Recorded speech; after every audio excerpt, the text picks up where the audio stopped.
خوشبو کے حوالے سے احکامات واضح طور پر حدیث کے حوالے سے موجود ہیں.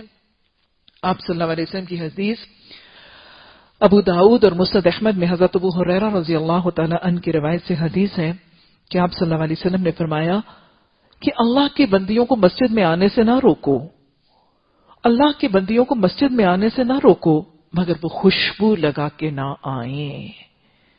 مگر مومنات جب مسجد میں آئیں گی تو کیا کریں گی؟ وہ خوشبو لگا کے نہیں آئیں گی.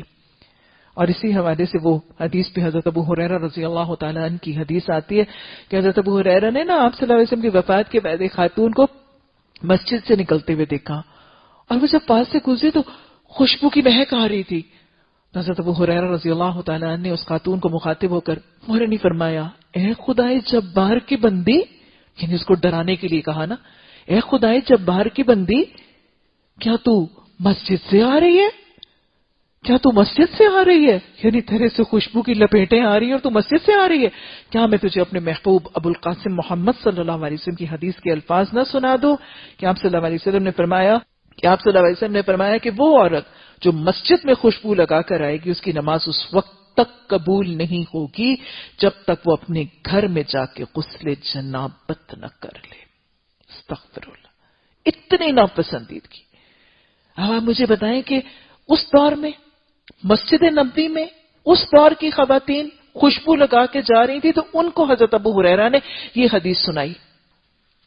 آج کا دور کچھ لوگ بسا اوقات وہ ضد اور ڈٹائی کرنے والے لوگ، کجی تلاش کرنے والے لوگ بسا اوقات کہتے ہیں کہ یہ تو خاص عورتوں کو نا مسجد میں جانے سے منائی کی گئی ہے. اللہ اکبر، کتنے بھولے بنتے ہیں.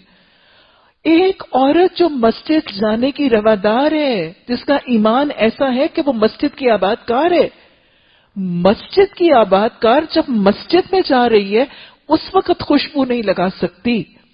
ارے یہ تو وہ حالت ہے جہاں اس کو چہرہ کھولنے کا بھی حکم دے دیا جائے گا. اس حالت میں وہ خوشبو لگانے کی منائی ہے تو کیا وہ آزاد عورت جب کسی اسکول میں جائے گی، کسی کالج میں جائے گی، کسی یونیورسٹی میں جائے گی، کسی کیفیٹیریا میں بیٹھے گی، کسی کیفے میں بیٹھے گی، کسی بازار کے گلی کوچوں میں جائے گی جہاں کیا کیا ایمان کا معاملہ ہے. اللہ کی سب سے پسندیدہ ترین جگہ تو مسجد ہے اور اللہ کی سب سے ناپسندیدہ ترین جگہ بازار ہے. بازار میں جاتے ہوئے اور یونیورسٹی اور کالجوں میں جاتے ہوئے اور پبلک ٹرانسپورٹ میں جاتے ہوئے جہاں کیسے کیسے لوگ موجود ہیں وہاں پہ جاتے ہوئے خوشبو کی اجازت ہے؟ ارے یہ تو مسجد میں بھی نہیں ہے. جب مسجد میں نہیں ہے اور مسجد میں جانے والی کو نہیں ہے تو کسی کو نہیں ہے، کسی جگہ نہیں ہے. خوشبو ایک فتنہ ہے، یہ پوشیدہ زینت ہے. ہاں ڈیوڈرنٹس وغیرہ، اینٹی پرسپرنٹس کچھ اس قسم کے ہیں، اگر وہ صرف اپنی ذات تک اور اپنی حد تک لباس کے اندر اس کی خوشبو رہے اور اس کی مہک باہر نہ نکلے تو اس قسم کے اینٹی پرسپرنٹس وغیرہ باہر کیف یوز کیے جا سکتے ہیں. اور آج ایسے بھی ڈیوڈرنٹس اور اینٹی پرسپرنٹس ہیں جن کی باقاعدہ کوئی سمیلز موجود نہیں ہیں، تو لہٰذا ان کا استعمال کرنا باہر کیف بہترین ہوگا. اللہ سبحانہ تعالیٰ نے واضح طور پر ہر زینت سے کے اظہار سے بچنے کا طریقہ بتانے کے بعد کیا فرمایا؟ توبوا الی اللہ. کیا کرو؟ تم سے کمیاں ہوئی ہوں گی، تم سے کوتاہیاں ہوئی ہوں گی، یہ زینتیں کچھ نہ کچھ کھلی ہوں گی، یہ سر کی اوڑھنیاں کبھی نہ کبھی سروں سے ڈھلکی ہوگی، یہ جیوب کہیں نہ کہیں ضرور شیطان نے کھول دیے ہوں گے. توبوا الی اللہ. اچھا کوئی ایک ایک کرے؟ اچھا قرآن پڑھنے والوں کو کیا ضرورت ہے؟ جميعا، سب کے سب کرو. توبوا الی اللہ جميعا، تم سب توبہ کرو. ایھا المؤمنون، ایمان لانے والو، اللہ کو مان کے اللہ کی ماننے کا دعویٰ اقرار کرنے والو، اعلان کرنے والو، سب کے سب توبہ کرو. کیوں کریں؟ لعلکم تفلحون، تاکہ تم فلاح پا جاؤ. فلاح کا نسخہ ہے. اللہم اجعلنی من التوابین واجعلنی من المتطہرین. رب اغفر وارحم وانت خیر الراحمین. ربنا ظلمنا انفسنا